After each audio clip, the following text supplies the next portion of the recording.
dans l'appauvrissement des moyens que l'idéal du noir, sinon toute objectivité, entraîne, s'appauvrissent également le poétisé, le peint et le composé. Les arts les plus progressistes poussent cet appauvrissement jusqu'au bord du silence. Le fait évidemment que le monde, qui selon Baudelaire a perdu son parfum, et depuis sa couleur, la reçoive à nouveau de l'art, ne semble possible qu'à l'ingénuité. Cela continue d'ébranler les possibilités de l'art sans cependant l'anéantir.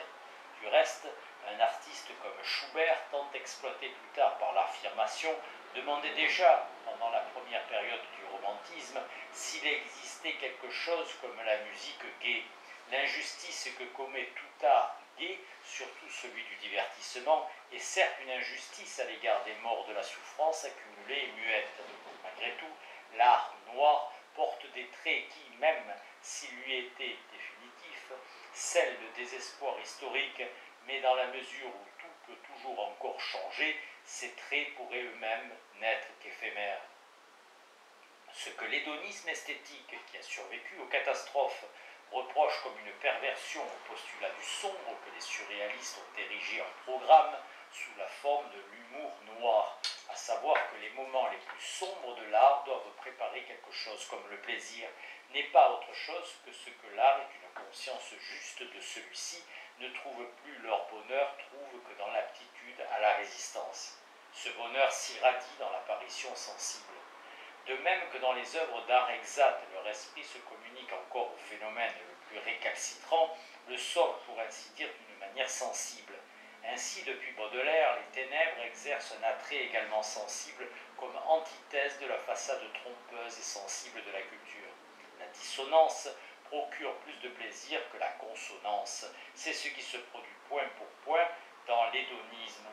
Le heurt, renforcé d'une manière dynamique et différencié en soi, ainsi que l'uniformité de l'affirmatif, devient attrait. Et autant que le dégoût devant les débilités mentales positives, ce charme conduit l'art nouveau dans un no man's land qui se substitue à l'univers habitable. Dans le Pierrot lunaire de Schoenberg, où les sens imaginaires s'unissent d'une manière cristalline à la totalité de la dissonance, cet aspect de l'art moderne s'est pour la première fois réalisé. La négation peut se convertir en plaisir, mais non en positif. Rapport à la tradition. L'art authentique du passé, contraint aujourd'hui de se cacher, n'est pas gouverné par ce dernier fait. Les grandes œuvres attendent. Il y a quelque chose dans leur contenu de vérité, pour autant qu'on puisse le déterminer, qui ne se dissout pas avec leur sens métaphysique. C'est ce par quoi elle reste éloquente. L'héritage de sa préhistoire, une fois expié, devrait échoir à une humanité libérée. Ce qui jadis fut vrai dans une œuvre et fut ensuite démenti par le cours de l'histoire ne peut à nouveau se manifester que quand sont changées les conditions en vertu desquelles cette vérité fut liquidée. Tel est le lien qui en esthétique associe contenu de vérité et histoire. La réalité réconciliée et la vérité restituée du passé devraient alors converger. Ce qui dans l'art du passé est encore accessible à l'expérience et à l'interprétation est comme une directive pour la réalisation de cet état. Rien ne garantit qu'on puisse réellement le réaliser. Il n'y a pas à nier de manière abstraite la tradition. Il faut la critiquer de façon non naïve, d'après la situation présente. C'est ainsi que le présent constitue le passé. Rien ne doit être reçu sans examen sous le seul prétexte que c'est là et que cela valait jadis quelque chose. Mais rien ne doit non plus être éliminé sous prétexte que cela appartient au passé. Le temps seul n'est pas un critère. Une quantité inappréciable de choses du passé se révèle de manière immanente, être insuffisante sans que les œuvres en question l'aient été en leur lieu et place, et pour la conscience de leur propre époque. Les insuffisances sont démasquées au cours du temps, mais ce sont des manques de qualité objective, non pas du goût, qui évoluent. Seul l'élément le plus progressiste a une chance de résister à la décomposition dans le temps. Cependant, dans la survie des œuvres, apparaissent des différences qualitatives qui ne correspondent nullement au degré de modernité de leur époque. Dans le Bellum Omnium Contra Omnes, secret dont l'histoire de l'art est remplie, il peut arriver que l'art moderne, plus ancien, s'affirme contre le plus nouveau, mais non pas qu'un jour ce qui est démodé par ordre du jour puisse durablement se révéler plus sûr que l'art avancé. L'espoir d'une renaissance des Pfister et Sibelius, des Carossa et Hans Thomas renseignent davantage sur ceux qui nourrissent cette espérance que sur la persistance de la valeur de ces esprits. Mais par suite de l'évolution historique, des œuvres peuvent s'actualiser en correspondance avec des œuvres ultérieures. Gesualdo da Venosa, le Greco, Turner ou Buchner en sont des exemples connus de tous, et ce n'est pas par hasard qu'on les redécouvrit après la rupture du fil continu de la tradition. Même des œuvres qui n'avaient pas encore atteint techniquement la norme de leur époque, comme les premières symphonies de Mahler, communiquent avec les œuvres ultérieures et justement en vertu de ce qui les séparait de leur époque. Ce qu'il y a de plus progressiste dans la musique de Mahler consiste dans le refus à la fois maladroit et objectif de l'ivresse sonore néo-romantique. Mais le refus était lui-même scandaleux et peut-être tout aussi moderne que les simplifications de Van Gogh et des fauves face à l'impressionnisme. Subjectivité et collectif, tant il est vrai que l'art n'est guère le reflet de l'artiste et que Hegel a bien raison de critiquer cette déclaration selon laquelle l'artiste devrait être plus que son œuvre. Il n'est pas rare qu'il soit moins, en quelque sorte, enveloppe vide de ce qu'il objectivise, dont la chose, il reste également vrai, qu'aucune œuvre d'art ne peut plus réussir autrement que dans la mesure où le sujet la remplit de lui-même. Il ne tient pas au sujet en tant qu'organon de l'art de franchir la séparation qui lui est imposée et qui n'est pas celle de l'état d'esprit et de la conscience occasionnelle.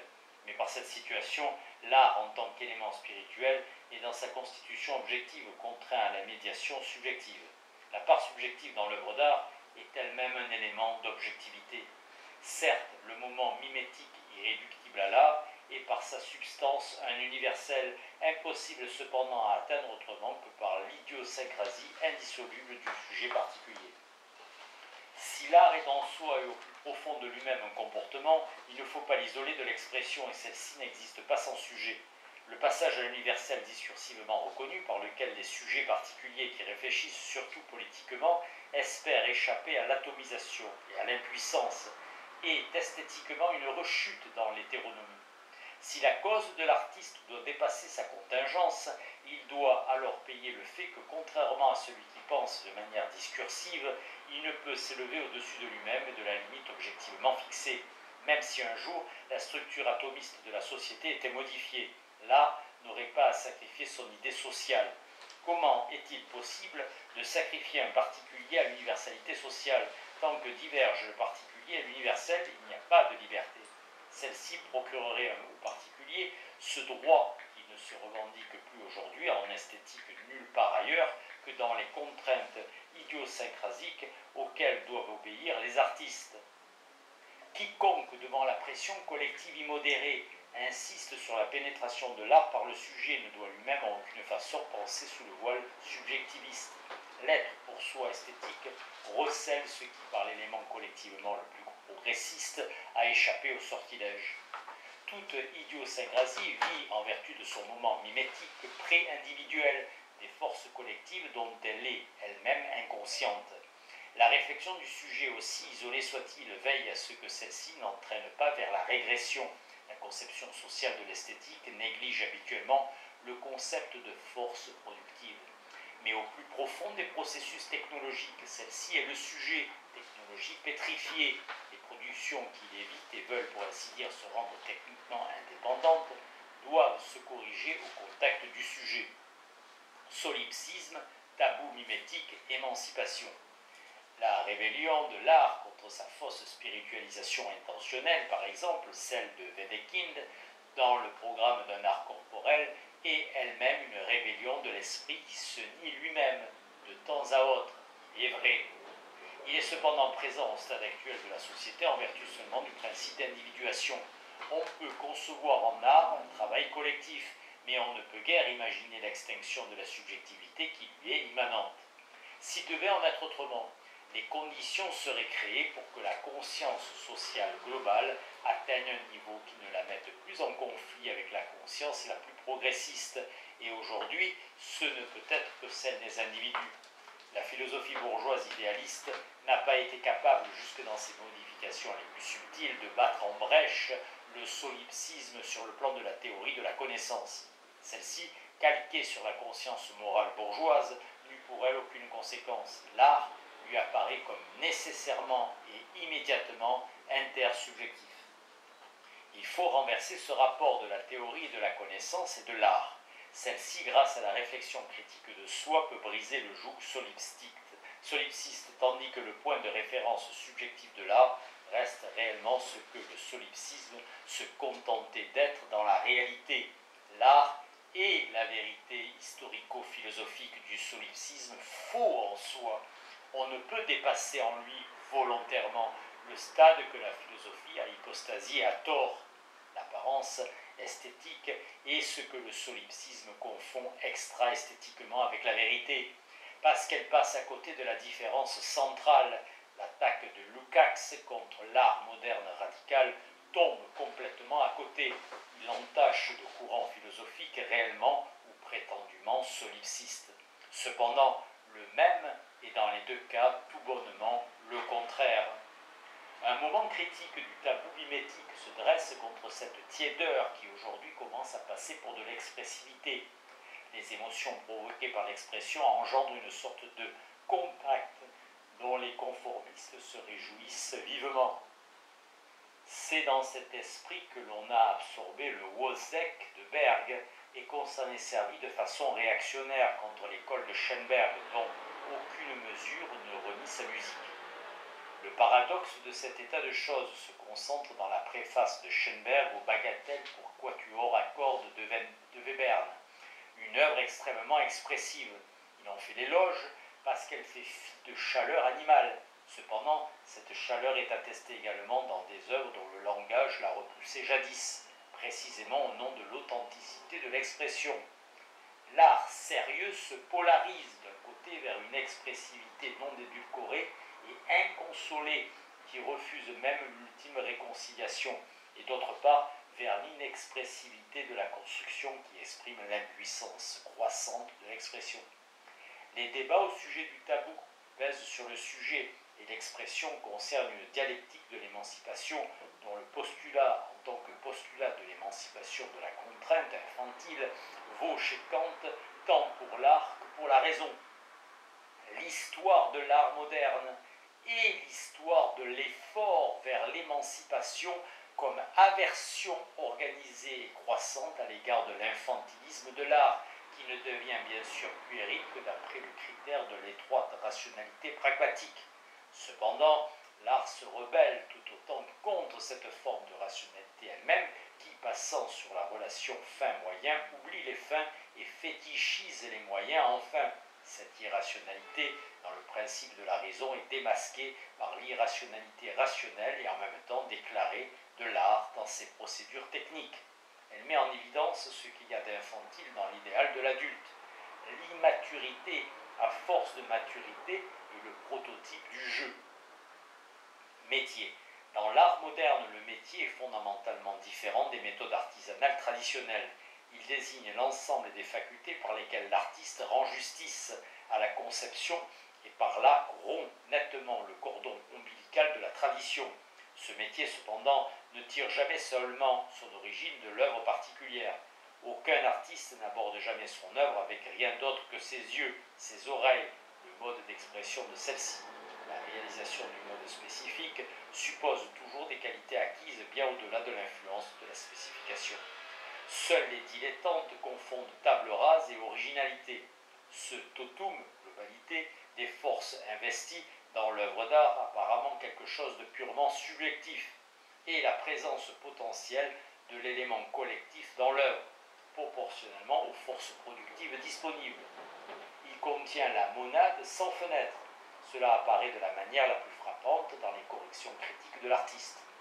À chaque correction à laquelle il se voit contraint, assez souvent en conflit avec ce qu'il tient pour le premier mouvement, il travaille en tant qu'agent de la société, indifférent à la conscience de celle-ci. Il incarne les forces sociales de production sans être lié en même temps nécessairement aux censures dictées par les rapports de production, qu'il ne cesse également de critiquer par la rigueur du métier. Il doit bien toujours y avoir, pour les nombreuses situations particulières avec lesquelles l'œuvre confronte son auteur, une pluralité de solutions, mais la diversité de ces solutions est limitée et perceptible dans toute son étendue. Le métier limite la néfaste infinité dans les œuvres. Il définit concrètement ce qu'on pourrait appeler, selon un concept de la logique hegelienne, la possibilité abstraite des œuvres d'art. C'est pourquoi tout artiste authentique est obsédé par ces procédés techniques. Le fétichisme des moyens possède également son moment légitime. Expression et construction. Le fait que l'art ne doive pas être réduit à la polarité inévitable du mimétique et du constructif, comme à une formule invariante, se reconnaît à ce que sans cela, l'œuvre d'art de qualité serait condamnée à osciller entre les deux principes. Mais ce qui dans l'art moderne fut fructueux, ce fut ce qui allait à l'un des extrêmes, non pas ce qui restait entre eux. Celui qui s'efforça de réaliser la synthèse des deux ne fut payé que d'un consensus équivoque. La dialectique de ces moments ressemble à la dialectique logique, en ce que l'autre se réalise dans l'un et non pas dans une moyenne. La construction n'est ni correction, ni certitude objectivante de l'expression, mais doit, pour ainsi dire, se conformer sans programme établi aux impulsions mimétiques. C'est en cela que réside la supériorité de l'Erwartung, l'attente de Schoenberg, sur beaucoup de ce qui en faisait un principe, qui lui-même était un principe de construction. Dans l'expressionnisme survivent comme quelque chose d'objectif les pièces qui se passent d'arrangement constructif. À cela correspond le fait qu'aucune construction en tant que forme vide de contenu humain ne puisse être chargée d'expression. Les œuvres acquièrent cette expression par leur froideur. Les œuvres cubistes de Picasso, et ce pourquoi il les remania par la suite, sont beaucoup plus expressives par ascétisme de l'expression que les produits inspirés du cubisme, mais qui quémandaient l'expression et se firent implorantes. Ceci nous conduit bien au-delà de la querelle du fonctionnalisme. La critique de l'objectivité en tant que critique d'une forme de conscience réifiée ne peut introduire en fraude aucune négligence qui s'imagine, par une diminution de l'exigence constructive, restaurer la prétendue imagination libre et en même temps le moment expressif. Aujourd'hui, le fonctionnalisme, dont l'exemple typique se rencontre en architecture, devrait pousser très loin la construction pour qu'elle acquiert une valeur expressive par refus des formes traditionnelles et semi-traditionnelles. La grande architecture reçoit son langage suprafonctionnel là où, libre et dégagée des fins visées, elle témoigne pour ainsi dire mimétiquement de celle-ci comme contenu. L'opéra de Berlin, construit par Scharoun, est beau parce que pour réaliser spatialement les conditions idéales pour la musique d'orchestre, il se fait semblable à elle, sans lui faire d'emprunt, alors que son but s'exprime en elle. Elle transcende la pure finalité, sans d'ailleurs qu'un tel passage soit garanti aux formes finales. La condamnation néo-réaliste de l'expression et de la mimésis comme ornement superflu ne vaut en tant qu'accessoire subjectif que rien n'oblige, que dans la mesure où la construction est fournie avec l'expression. Elle ne vaut pas pour les œuvres d'expression absolue. L'expression absolue serait objective, ce serait la chose elle-même. Le phénomène de l'aura, décrit par Benjamin avec une négation nostalgique, se pervertit là où il s'applique et par là même simule, là où des produits qui, après la production et la reproduction, s'opposent au hic et au nunc, s'appuient sur le caractère apparent d'un tel hic et nunc, comme le fait le film commercial. Cela, évidemment, porte préjudice aussi au produit individuel. Dès que celui-ci conserve l'aura, aménage le particulier et vient au secours de l'idéologie qui se régale du bien individué, lequel existerait encore dans le monde administré. D'un autre côté, la théorie de l'aura, appliquée de façon non dialectique, prête à l'abus.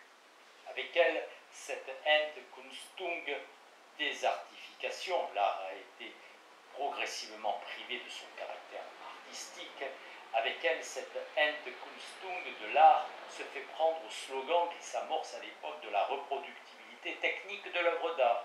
Selon la thèse de Benjamin, ce n'est pas seulement le hic et nunc de l'œuvre qui constitue son aura, mais ce qui en elle dépasse toujours son caractère de pure donnée, son contenu. On ne peut pas le supprimer et vouloir l'art. Même les œuvres démystifiées sont plus que ce qui s'exprime simplement en elles. La valeur d'exposition, qui là devrait remplacer la valeur culturelle, cultuelle, oratique, est une imago du processus d'échange cultuel L'art qui ne peut se dégager de la valeur d'exposition sert le processus d'échange, tout comme les catégories du réalisme socialiste s'accommodent du statu quo de l'industrie culturelle. La négation du compromis dans les œuvres d'art devient critique de l'idée même de leur cohérence, de leur organisation et de leur intégration sans faille. La cohérence se brise au contact de ce qui lui est hiérarchiquement supérieur. La vérité du contenu qui cesse de puiser sa satisfaction ni dans l'expression, car celle-ci récompense avec une importance trompeuse l'individualité impuissante, ni dans la construction, car elle est quelque chose de plus et pas simplement seulement analogue au monde administré. L'extrême intégration n'est extrême qu'en apparence, et ceci provoque sa modification.